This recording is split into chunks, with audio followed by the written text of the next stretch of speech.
The moment my stepmother raised her glass, I knew something was wrong. We were gathered in a private dining room, celebrating my father's 60th birthday. Laughter filled the space, glasses clinked, and everyone looked relaxed, except me. Claudia smiled too widely as she stood. "I want to make a special announcement," she said sweetly. My stomach tightened. She turned toward me. "As part of Arthur's new estate plan, we've decided to cut Elena out of the inheritance." Applause broke out. My brother, Noah, smirked. My sister, Ivy, avoided my eyes. Someone actually laughed. I sat there, frozen. Claudia wasn't done. After all, she's never really contributed anything. The words hit harder than the decision. 10 years of work, gone in one sentence. I looked at my father. He didn't stop her, didn't even flinch. The room kept buzzing like nothing had happened. Something cold settled inside me. I slowly placed my fork down and looked up at her. "Are you sure about that?" I asked quietly. The room went still. Not loud still. The kind where people pretend nothing is wrong, but no one dares to speak. My father sighed and waved a hand. "Don't make a scene, Elena." A scene. Like I was the problem. I forced a small smile, even as my chest tightened. Of course. Wouldn't want to ruin the celebration. Claudia's lips curved, satisfied. Conversation slowly picked back up. Glasses clinked again. Laughter returned, thinner this time. I sat there, watching them, watching how easily they moved on. Like I didn't matter. Like I never had. I reached for my water, mostly to keep my hands from shaking. That's when I noticed it. A folder, sitting beside Claudia's plate. My name was printed clearly across the tab. Not handwritten. Printed. Prepared. Planned. My fingers tightened around the glass. They didn't just decide this tonight. They had been working on this for a while. And somehow, they thought I wouldn't notice. I leaned back slightly, my mind already moving ahead. Because if they had prepared something for me, then they must have forgotten something I already had. The truth is, none of this started tonight. It started years ago. After my mother died, everything changed. Not all at once, never that obvious. It came slowly, like a quiet shift in the room you only notice when it's too late. Claudia entered our lives 6 months later. At first she was kind, careful, always smiling. Then little things began to change. Family decisions happened without me. Conversations stopped when I entered a room. My ideas were suddenly too complicated or not necessary. I told myself I was imagining it. I wasn't. By the time Claudia married my father, she had already taken control of the house. A year later, she was sitting in on business meetings. 2 years after that, I wasn't invited anymore. They didn't push me out. They replaced me. And I let them. Because I thought family meant something. I thought loyalty mattered. I was wrong. But there was one thing they never took. One thing they didn't even realize they had given me. And as I sat there at that dinner table, I finally remembered it. Noah had always been the favorite, even before Claudia. But after she came in, it became official. He was the future of the company. The natural leader. The one who would carry on the ward name.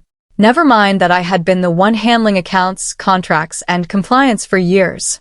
Noah got the title. I got silence. He made mistakes. Big ones. Bad deals, missed deadlines, careless spending. Each time it was brushed off. He's learning. I had learned too. Just without applause. The last time I sat in a meeting, 5 years ago, my father handed Noah a stack of documents to sign. I was asked to review them quickly. I did more than that. I made adjustments. Quiet ones. Necessary ones. Protective ones. At the time, no one paid attention. Noah signed where he was told. My father trusted the process. Claudia barely looked up from her phone. They didn't read the fine print. They didn't ask questions.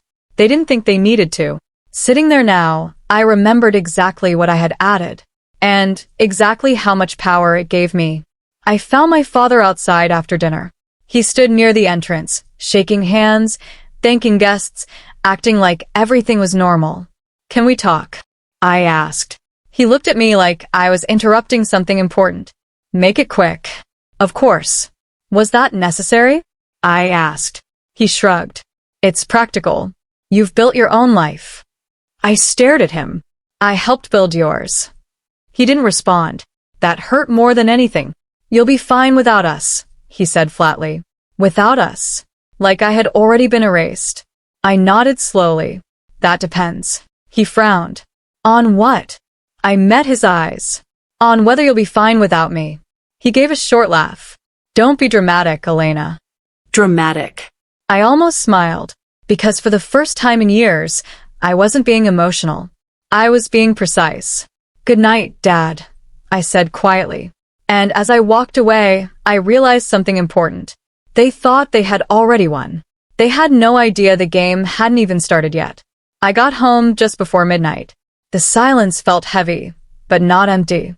Focused. I didn't cry. I didn't call anyone. I went straight to my desk and opened my laptop. Folders filled the screen. Old files. Archived emails. Contracts I hadn't touched in years. I knew exactly where to look. It didn't take long. The document opened, and there it was. The agreement from 5 years ago. Transfer of operational shares. Temporary, they had said. For tax purposes. Convenient. Necessary. Forgotten. Except by me. I scrolled slowly, reading every line again. Every clause. Every condition. And then I found it. The clause. The one I had added quietly. The one no one questioned. The one that changed everything. I leaned back in my chair, heart steady. For the first time that night, I felt something other than anger. Clarity. Because buried in that document was one simple truth. They hadn't cut me out. They had handed me control. I read the clause 3 times. Not because I didn't understand it. Because I wanted to be sure they hadn't. The language was clear. Unmistakable. Majority operational control remained with me until formally reassigned through a unanimous board decision. Unanimous. That never happened. Not once.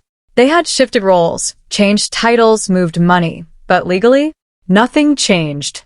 I still held the majority stake in the division that powered everything else. Without it, the company stalled. Without it, no major deal could move forward. Without it, Noah's authority was just a title. I let out a slow breath. All those years of being ignored. All those meetings I wasn't invited to. All those decisions made without me. And still, they never removed me properly. They didn't think they needed to.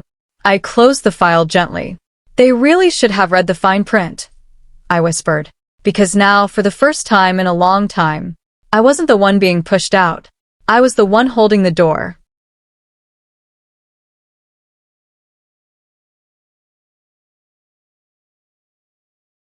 The next morning, I woke up early. Not out of habit. Out of purpose. I made coffee, sat at the table, and dialed a number I hadn't used in years. Cole and Partners, a voice answered. I need to speak with Derek Cole. A pause.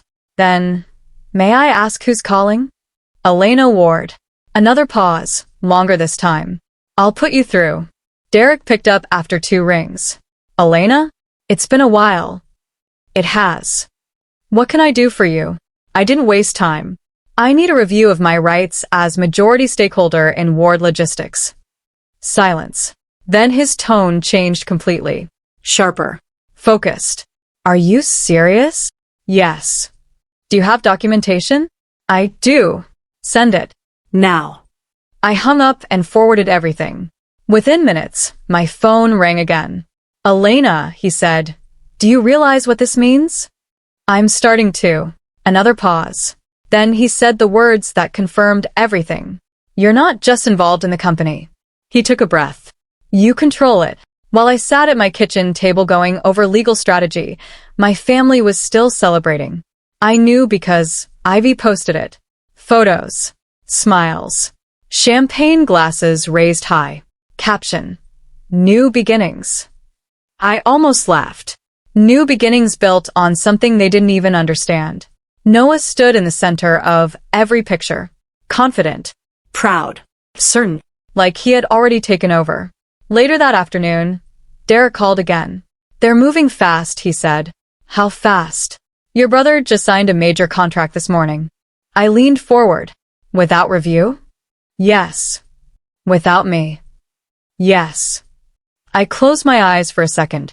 That wasn't just careless. That was dangerous. Send me the details, I said. When I read through it, my stomach tightened. It was a high-risk expansion deal. Big money. Tight deadlines. If it worked, it would boost the company. If it failed, it would bury it. And legally, it needed my approval, which it didn't have. I set my phone down slowly. They're celebrating, I murmured. Derek asked, "What are you thinking?" I smiled faintly. I'm thinking they just made this a lot easier. Not everyone in the company was careless. Mr. Baines had been with us for years. Quiet, observant, the kind of man who noticed things others ignored. That afternoon, he walked into my father's office with a file in hand. "I think there's an issue with the ownership structure," he said carefully. Claudia didn't even look up. "There isn't." Baines didn't argue. He placed the file on the desk. "It might be worth reviewing." Noah laughed from the corner. "We've already moved past that." "Still," Baines said, "this signature here, that's old." Claudia cut in. "Irrelevant." Baines hesitated. My father waved a hand. "We'll handle it later." Later never came, because they didn't want to hear it. They didn't want to question their own assumptions. They were too comfortable, too confident. As Baines left the room, Claudia leaned back in her chair and smiled. "She's not smart enough to outplay us," she said. Noah nodded. She never was. And just like that, they dismissed the only warning they were going to get. The letter arrived 2 days later. Formal. Clean. Impossible to ignore. Claudia opened it first, expecting something routine. Her expression changed immediately. "What is it?" my father asked. She didn't answer. She handed him the paper instead. He read it once. Then again. "This has to be a mistake," he said. Noah took it, scanning quickly. "Legal notice?" "From who?" Ivy asked. My father's voice dropped. "From Elena." Silence fell across the room. Claudia shook her head. "That's not possible." Noah frowned. "What is she even claiming?" My father pointed to the line. Noah read it out loud slowly. "Controlling authority." His voice trailed off. Claudia leaned closer. "What does that mean?" Noah didn't answer. Because for the first time, something didn't add up. Something didn't fit the story they had told themselves. My father looked at the document again, more carefully this time. Then he saw it. My name. Not as a beneficiary. Not as a former member. But as something else entirely. Something they hadn't expected. Something they hadn't planned for. Noah laughed. Not because it was funny. Because he didn't understand it. "There's no way she has power here," he said. Claudia nodded quickly. "Exactly. This is just a tactic." My father didn't look convinced. "Call the lawyer," he said. Within minutes, they were on the phone. Noah paced the room while Claudia hovered close, arms crossed tightly. "This is ridiculous," Noah said into the phone. "She doesn't have any control." A pause. Then the lawyer spoke. Noah's expression shifted. "What do you mean?" he asked. Another pause. Claudia leaned closer. "What is it?" Noah swallowed. "Are you sure?" The lawyer's voice came through again. Clear. Calm. Uncomfortable. "You might want to sit down." Noah didn't. But his confidence did. The truth didn't hit all at once. It settled slowly. Heavy. Unavoidable. My father sat down first. Noah followed. Claudia stayed standing, like refusing to accept it would somehow change it. "She has controlling interest?" my father asked. "Yes," the lawyer confirmed. "In what capacity?" "In a critical operational division." Silence. Noah shook his head. "That doesn't make sense." "It does legally," the lawyer said. Claudia finally spoke. "What does that mean for us?" Another pause. "It means," the lawyer said carefully, "any major decision requires her approval." Noah's face went pale. "The deal I signed?" The answer came quickly. "It's at risk." Everything they had celebrated just days ago suddenly felt fragile. Uncertain. Because for the first time they realized something simple. They hadn't removed me. They had underestimated me. And now they were starting to understand the cost of that mistake. Panic doesn't always look loud. Sometimes it looks like silence. Tense. Sharp. Waiting. That's what filled my father's office. Noah paced again. Faster this time. This can't be real. Claudia snapped. Stop saying that. My father rubbed his forehead. We need a plan. A plan? Noah turned. We need to fix this.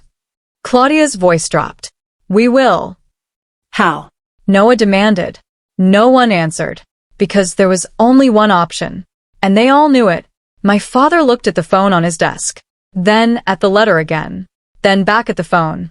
Finally, he said the words none of them wanted to say. Call her. My phone rang. I let it. Once. Twice. 3 times. I watched the screen light up again. Noah. Then my father. Then Claudia. They were persistent. I admired that. After the 6th call, I picked up. I didn't speak. I let them go first. Elena, my father said quickly, we need to talk. I stayed quiet. This situation, Claudia started. I still didn't respond. Noah's voice cut in. You've made your point. That almost made me smile. Finally, I spoke. Have I? Silence. They weren't used to this version of me. Calm. Unrushed. In control. We should meet, my father said carefully. Maybe, I replied. When? I leaned back in my chair. Soon, I said. Then I added, softly, but not on your terms.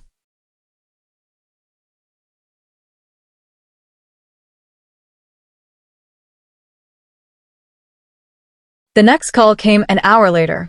This time, they sounded different. Less confident. More careful. Elena, my father began. We just want to talk things through. Talk things through. I repeated it in my head, because that's exactly what they didn't do at dinner.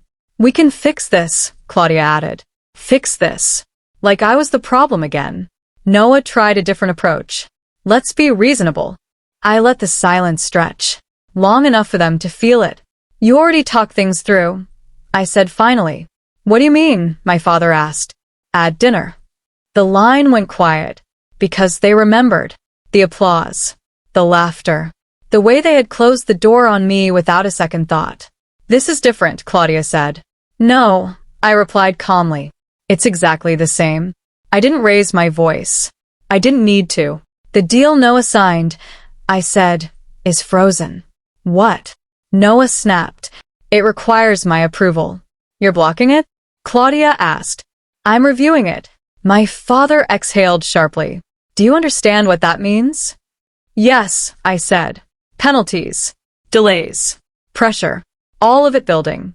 They're already stacking, I added. Silence. Heavy. Real. You're hurting the company, Noah said. I tilted my head slightly, even though he couldn't see me. No, I said. I'm protecting what's mine. Another pause. Then I added, quietly, and that's just the beginning. They tried everything after that. Claudia went first. Elena, we're family, she said softly. I almost laughed. My father tried next. You're overreacting, he said. That one felt familiar. Noah came last. Anger. Sharp. Direct. You're going to regret this, he said. I let him finish. Then I said one word. No. Because none of it worked. Not the guilt. Not the authority. Not the threats. For the first time, they had nothing to use against me. And they knew it. That night, I went through old emails again. Not because I needed proof. Because I wanted clarity. And I found it. Messages between Claudia and a financial advisor. Discussions about restructuring. About removing unnecessary risk. About me. This wasn't sudden. It wasn't emotional. It was planned. Carefully. Over time. They had been preparing to push me out long before the dinner. Long before the toast. I leaned back in my chair, letting that settle. Because something else became clear too. While they were planning their move, I had already made mine. I just didn't realize it at the time. They asked to meet the next day. I agreed. Not because I had to. Because I was ready. I chose the same dining room. Same table. Same space where everything started. Only this time, it felt different. Controlled. Focused. Mine. I arrived early. Sat down. waited. And when they walked in, I didn't stand. Because this time, I didn't need to. They hesitated at the door. Just for a second. But I saw it. Uncertainty. They sat down slowly. No smiles. No confidence. Just tension. I folded my hands on the table. "Let's begin," I said. Noah glanced at my father. Claudia stayed quiet. Good. I reached into my bag and placed a stack of documents on the table. The sound echoed slightly. Sharp. Final. "This," I said, "is where things change." I walked them through everything. Slowly. Clearly. Ownership structure. Legal rights. Financial exposure. Every detail they ignored. Every clause they missed. Every assumption they made. Their expressions shifted with each page. Confidence. Confusion. Then realization. "This isn't possible," Claudia whispered. "It is," I said. Noah leaned back, stunned. My father didn't speak. He just stared at the documents. Because now they understood. Not just the situation. The scale of it. "You celebrated too early," I said quietly. And for the first time, they had no response. I didn't rush the moment. I let it sit. Then I leaned forward slightly. "You have two options," I said. They listened. "Carefully now. Respect my position. Renegotiate everything fairly." I paused. "Or lose the business entirely." No threats. Just facts. Silence filled the room. Heavy. Final. Because they knew I meant it. And they knew I could do it. They agreed. Reluctantly. Quietly. No celebration this time. No applause. Just acceptance. Claudia said nothing. Noah avoided my eyes. My father nodded once. Slow. Defeated. When it was over, no one